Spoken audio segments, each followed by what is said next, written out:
This is CDBG Bootcamp Module 3, CDBG Method of Distribution. This presentation will cover a number of topics related to the CDBG method of distribution, including the maximum grant amounts, cash match requirements, rating and selection criteria, feasibility, strategy, and impact scoring, and some changes and reminders for the 2018 application cycle. Basically, HUD allocates funds to states annually, and the states determine what their method of distribution will be. This is the actual law that allows for this each year. This is an example of the fiscal year 2016 method of distribution by the state of Georgia. The total award received from HUD was a little over $37 million. The amount made available for the annual competition was a little over $26 million. The Employment Incentive Program received $8 million. The Redevelopment Fund, $1.5 million. And the Immediate Threat and Danger Program received $500,000. The maximum grant amounts that you can apply for a single activity project is $750,000, and for a multi-activity project is $1 million. 5% cash match is required for amounts over $300,000 to $750,000 in CDBG funds. A 10% cash match is required for amounts over $750,000 to $1 million in CDBG funds. And single activity neighborhood revitalization applications are exempt from the match requirement. This is the rating and selection criteria that's used on each application that is received. As you can see, there's 120 points available based on your demographic need. The majority of the points fall into 3 categories: feasibility, strategy, and impact. And I'll go over these a little bit individually later on. There's 25 points available through leverage, which is any amount that's above and beyond the cash match requirement. Additional points are also available for readiness to proceed, closing a local RLF, and a DCA designation such as being a RAS community. These points will be discussed in detail at the applicant's workshop. Just some things to think about under the feasibility category, where there are 110 points available. Can the project be accomplished on time and within budget? Are the funding sources available now? If you're planning to include funding from other sources such as GFA or USDA, please make sure that you have a letter of commitment for that funding, because if you mention it in your budget and it's not committed to, then that makes us think the project is not ready to go, and it can hurt your application scoring. Is the project blueprint specific enough that another knowledgeable person could carry it out? With ongoing elections and change of personnel, we want to make sure that the project is specific enough and clear enough that if someone were to leave and not be able to continue their part of the project, that another person could come in and pick that up and make sure that it gets done. Are applicable laws described, including fair housing laws? Please make sure that you address all of the required laws in your application. Under the strategy category, please make sure that you have addressed all possible alternatives for meeting the needs. In some applications that we receive, we'll just see as proposed and then maybe do nothing as our alternatives, and we would like to see additional alternatives, viable alternatives, along with the cost estimates for those alternatives. Please make sure that you address possible alternatives appropriately. Have you considered ongoing maintenance and prevention? Have you considered local funding? What are your water and sewer rates? We will compare each application's water and sewer rates to each other, and we will also compare them to the GFA recommended dashboard rates. So if your rates are too low and it looks like if you could raise rates to help pay for needed improvements, then that can impact your score. Are you a qualified local government? We want to make sure that all of your reporting has been submitted appropriately and nothing is expired, and just make sure that you are qualified to receive these funds.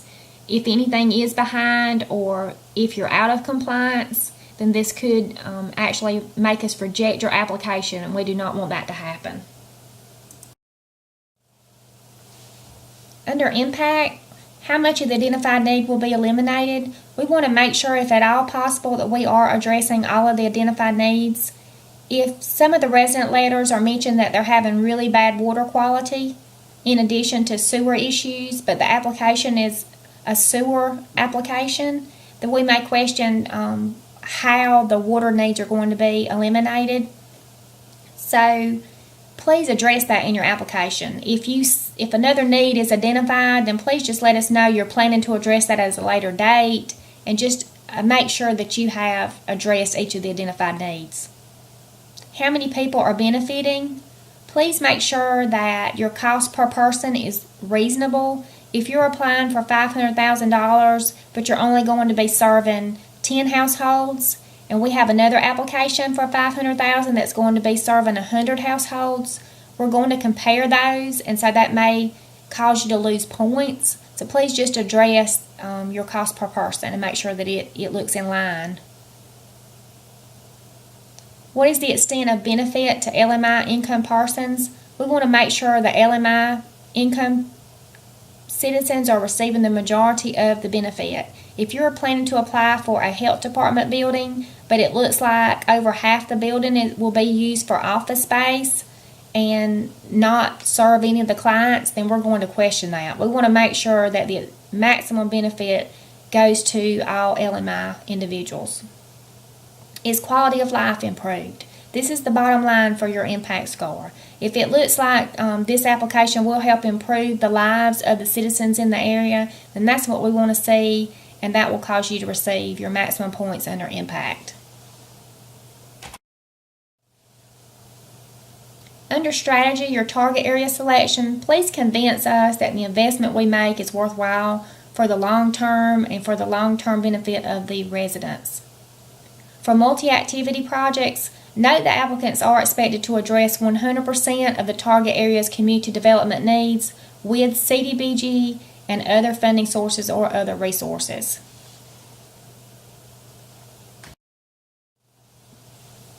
While it's required for multi-activity and neighborhood revitalization applications, all applicants should indicate the condition of the target area and community's housing stock.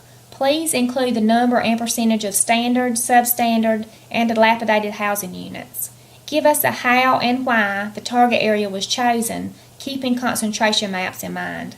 If your area of your target area is in the northeast portion of your map, and it looks like all the concentrations are in the southwest area of your map, then we're going to question why you chose that area.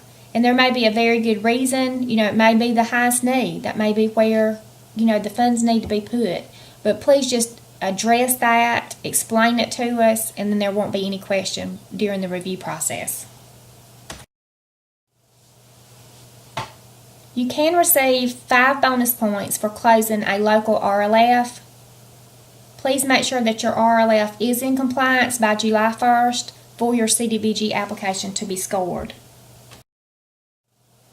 Okay, regarding the maps that need to be included in your application, it is best to use DCA's online tool and concentration maps. That way it makes it easy for us to compare your concentration maps with other applications, and it helps us from questioning anything. If there are no concentrations that show on the maps that are provided, please still include the maps, and you can just make a note that the concentrations were scattered. Give us a how and why the target area was chosen, keeping your concentration maps in mind, as I mentioned previously. Last year, we actually revised the every other year policy, and so any communities who have a Plan First, Water First, or GEIC designation can apply each year for CDBG funding. I just wanted to point out some important sections of your manual. Appendix R includes your Section 3 policy, your language access plan, solicitation package. Please be sure to use your Section 3 solicitation package for professional procurement during your application phase. There's an updated compliance section of the manual. which includes your FHEO information, including Section 3, affirmatively furthering fair housing information, limited English proficiency when applicable, and your 504. This is especially important for buildings and public hearing locations, and you can see the DCA building checklist for more information.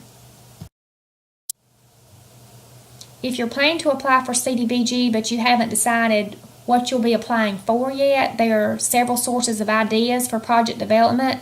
These can include your local comprehensive plan. If you've been receiving several citizen complaints from a particular area, that's a great source of ideas. Any previous engineering studies, professional standards. If you're in trouble with EPD and you need to make some upgrades, that's a great reason to apply for CDBG funding. City staff, regional commission staff, or consultant staff can all help you survey the community and ask questions and get feedback from residents.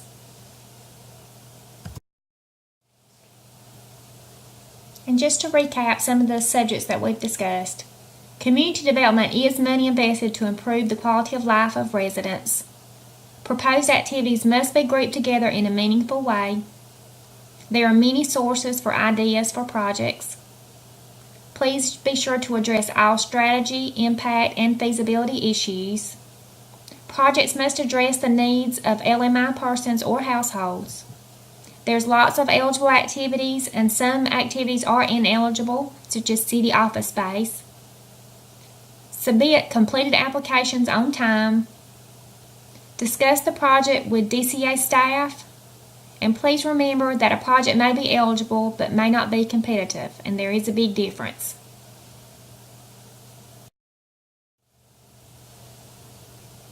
This year's application deadline is April 2nd, 2018, and that's for CDBG applications as well as RAS applications, annual reports, and any RAS renewals.